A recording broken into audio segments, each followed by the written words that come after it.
Bismillahirrahmanirrahim. This is our 20th lecture of Mechanics 2. Here we will study the rigid object in equilibrium, and we will see what are the necessary conditions for an object to possess an equilibrium state.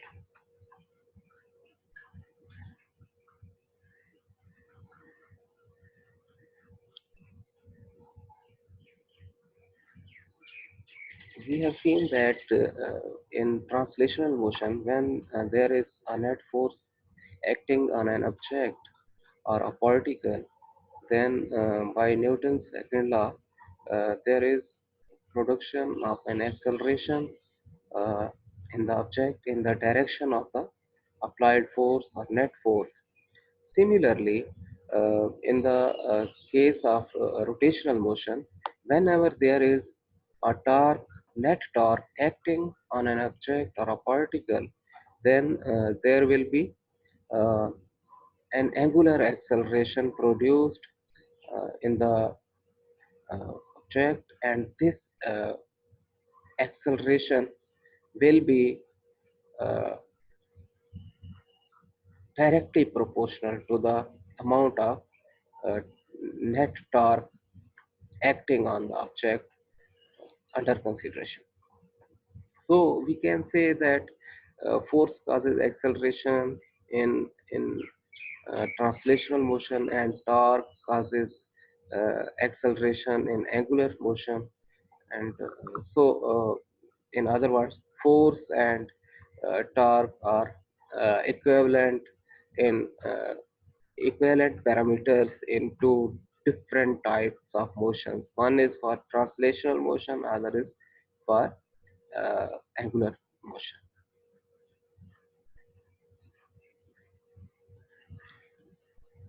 We have heard much more about force. What is force? Force is an agent which uh, changes or tries to change the state of an object when it is applied on the object. Similarly, what is meant by torque? Uh, Torque is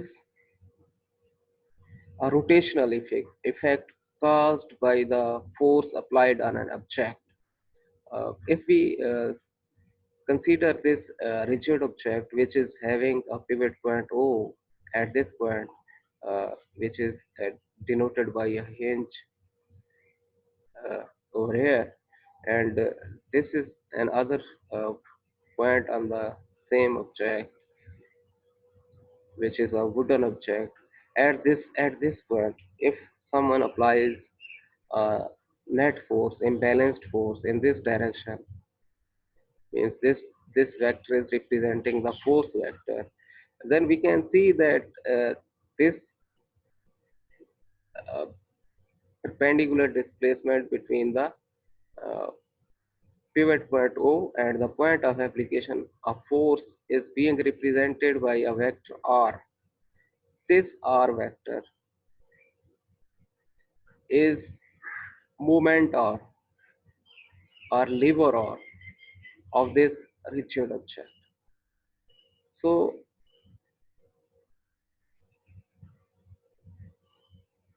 here the applied force will produce a turning effect in the object, and the object will tend to rotate about this pivot point O. Now this rotational effect will be proportional to three parameters. One, the magnitude of this applied force. Number two, the position of application of force. How much far this force is acting from this pivot point O. This this factor will also decide the magnitude of turning effect. So, uh, position at which the force is being applied matters to conclude the turning effect in an object. And the third factor at which this turning effect will be depending is the angle at which the force is being applied. If we uh, apply a force at the same this point, but in this direction, will there be a turning effect in the object? No, there will be no production of turning effect in the object, as the force will be passing through the pivot point if we apply a force in this direction. And we see that whenever there is a force which passes through the pivot point, it can cause no turning effect in the object. So these are three parameters, three factors which can decide the uh, turning effect produced in an object under the influence of an applied force. We can, in other words, we can say that tau depends on tau, which is the torque turning effect. Uh, Tau depends on these three factors.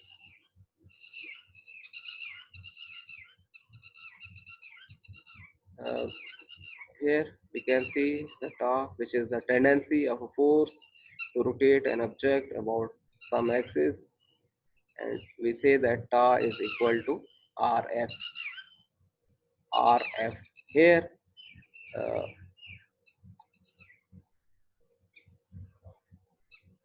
here we can see that R cross F tau is basically expressed in mathematical form as cross product of two vectors, R vector and F vector. And in cross product, there is an involvement of sine of theta when we evaluate the cross product, and sine theta is equal to 1 whenever theta is equal to 90 degree. In this case, as we see that this angle is, if we redraw this vector, equal vector over here, then we will see that the angle between the r vector and f vector is 90 degree. So sine 90 will be equal to 1. We simply say that tau will be magnitude of torque. Magnitude of torque will be uh, equal to product of magnitudes of two vectors r and f. Tau is the torque, f is the force, and r is the length of the position vector. SI unit of tau is Newton meter. Another physical quantity also has the same unit as we are seeing here, means uh, Newton meter, uh, which is uh, that physical quantity, that is work done. Work done. What is difference between torque and work done? Torque is a vector quantity. It is cross product of two vectors, whereas the work done is a scalar quantity, and it requires no direction in its description. So this is the basic difference between these two quantities. One is a scalar and the other is vector quantity. So we should have these two quantities in mind, that Newton meter is SI unit of both of these quantities.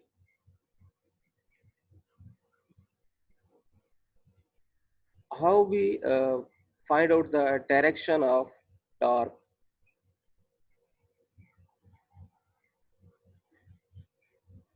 As we know that the cross product of two vectors give uh, a third vector as a resultant vector, uh, which is always perpendicular to the plane of the uh, two vectors in which these two vectors are lying. The direction is perpendicular to the plane determined by the position vectors, and the force. Position vector means r vector and the force means f vector. So ta vector, which is a cross product resultant of the cross product. This will be perpendicular to the plane of these two vectors r and f vectors. uh, when the torque can be positive and when it will be negative.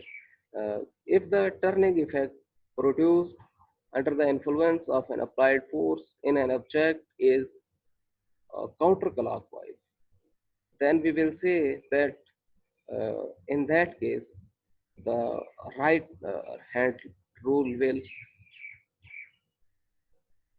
result in the thumb pointing in the positive z axis if z-axis is our axis of rotation of the object, then the torque in this case will be counterclockwise. And if the object rotates in clockwise direction, then ultimately the turning tendency, turning effect will be directed by right hand rule in negative z-axis direction, taking z-axis as our axis of rotation. If the thumb is pointed in the positive z-axis, torque will be marked as positive, and if the thumb is pointed in the negative z-axis by right hand rule, then the torque will be marked as negative.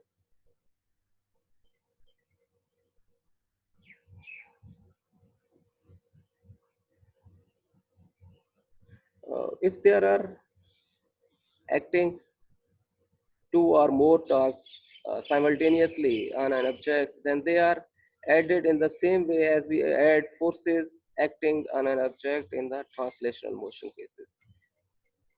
So, simple addition of vectors rules will be applied to find out the net torque in case of two or more than two torques acting on an object simultaneously.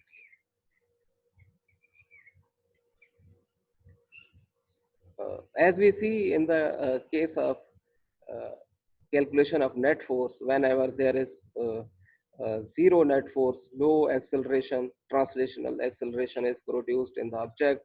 Similarly, if the net torque on an object is calculated equal to zero, then ultimately there will be uh, no rotational effect produced in the object and no angular acceleration can be expected in this case.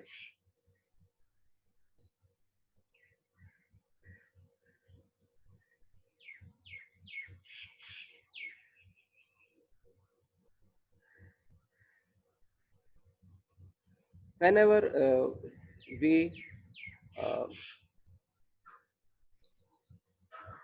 are going to discuss the physical quantity torque, then we are concerned with two vectors. One is the force vector, other is the position vector. Then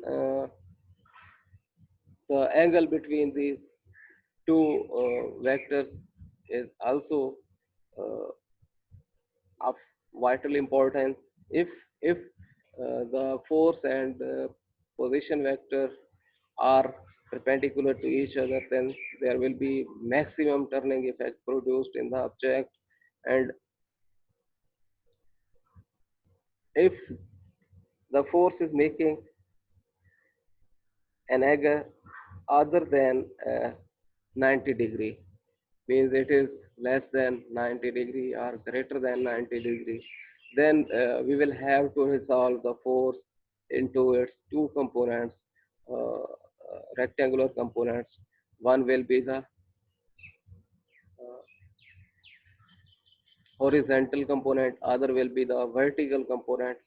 The vertical component, which will be the perpendicular component of the force on the position vector, that will only be the responsible component for any kind of rotation occurring in the object. So horizontal component will never cause a rotational effect in the body.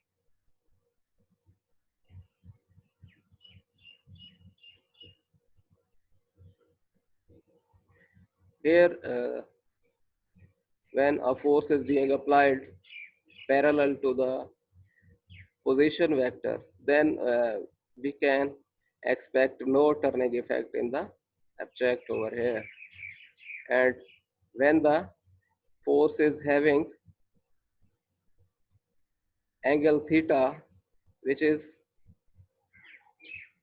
neither 0 nor 90 degree, then we will have to resolve this force vector into two components. One will be the horizontal component lying along this axis, other will be the perpendicular component lying along this axis. So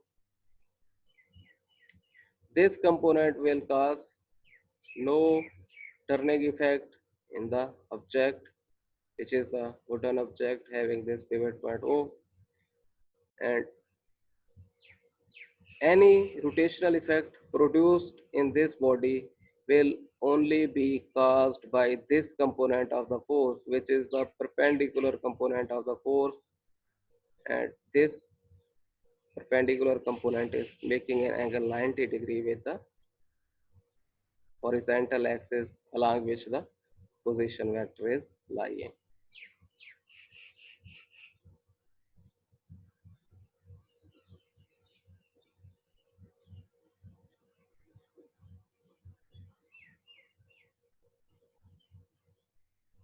Here we can see a simple form of the magnitude of the torque, where RF sine of theta, this sine of theta is uh, worth mentioning whenever there is an angle other than 90 degree between these two vectors, R vector and force vector. If angle is 90 degree, we usually skip this factor of sine theta. F is the force, R is the position, and theta is the angle between these two vectors. Now, if a force is being applied on this object in perpendicular direction, in a direction making an angle 90 degree with the position vector, then there is no need to resolve this force vector into its rectangular components. But whenever the force vector is acting in an angle other than 90 degree, as we see in this case, angle is theta, which is neither 0 nor 90 degree. So we will resolve this force vector into its two components. One is horizontal component, the other will be vertical component.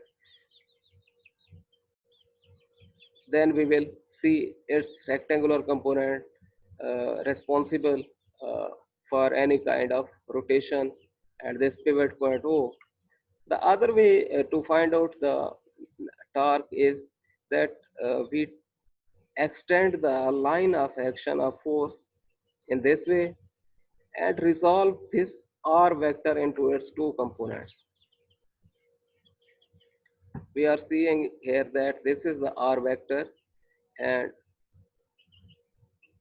this is the perpendicular component. This is the horizontal component of this vector, which is acting as a hypotenuse in this triangle. This is height of this triangle. This is base of this triangle, and this is hypotenuse of this triangle. So this this vector component will be directed in this direction. This vector component will be directed in this direction. So by head and tail rule, we can say that R is sum of R sine theta plus R cos theta vector. As we see here, angle theta, we can mark an angle theta over here as well. Now this is the perpendicular distance between axis of rotation and line of action of force. Axis of rotation and line of action of force. This this side is also known as moment arm or lever arm. The lever arm D is perpendicular distance from the axis of rotation to the line of action of force, and it is taken as r sine theta.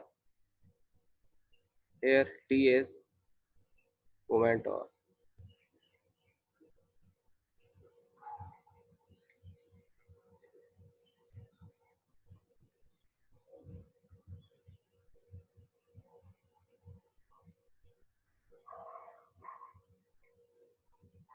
If we are given with two vectors, one is the r vector, other is the force vector, and we see that r vector is here and force vector is there, then we will have to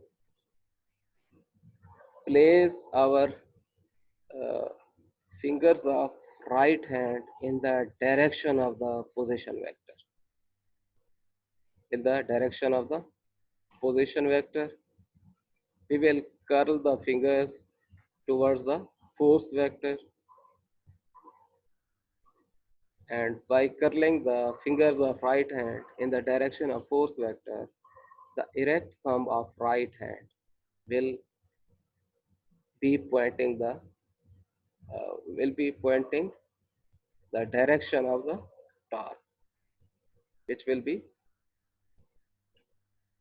vector obtained uh, from the cross product of R and F vector.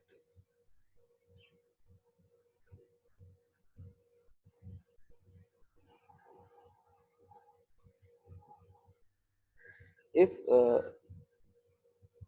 there are two or more forces acting on an object simultaneously, and all the forces are producing some turning effects in the object, then the net torque will always be taken as sum of all the torques which are being produced by the uh, forces, individual forces.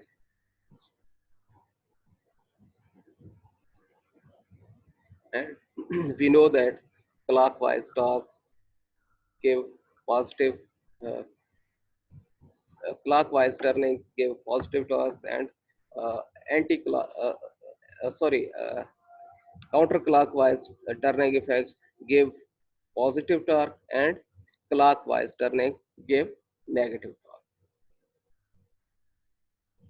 What is the relationship of torque with state of equilibrium? State of equilibrium purely depends on uh, two factors.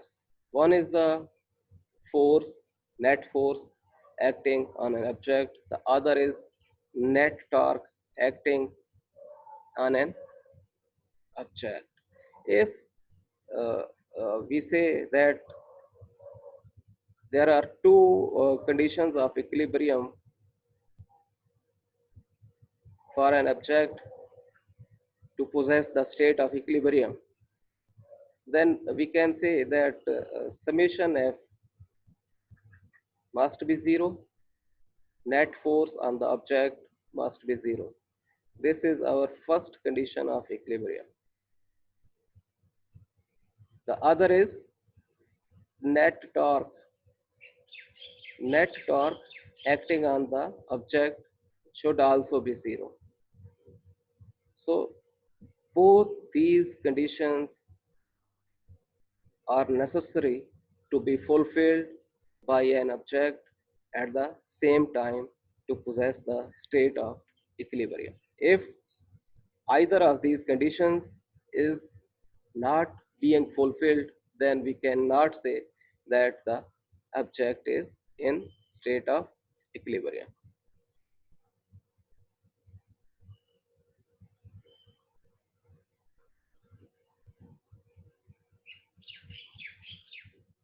Axis of rotation, uh, this is uh, an arbitrary axis which is assumed to be passing through the pivot point, and the object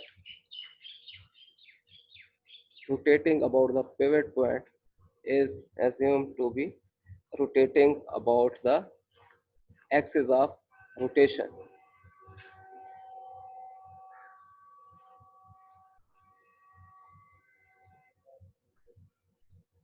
Once we have assumed our axis of rotation passing through the pivot point and started our analysis of the rotating object about the uh, pivot point or axis of rotation, then we will have to uh, keep the same assumption throughout the study or analysis.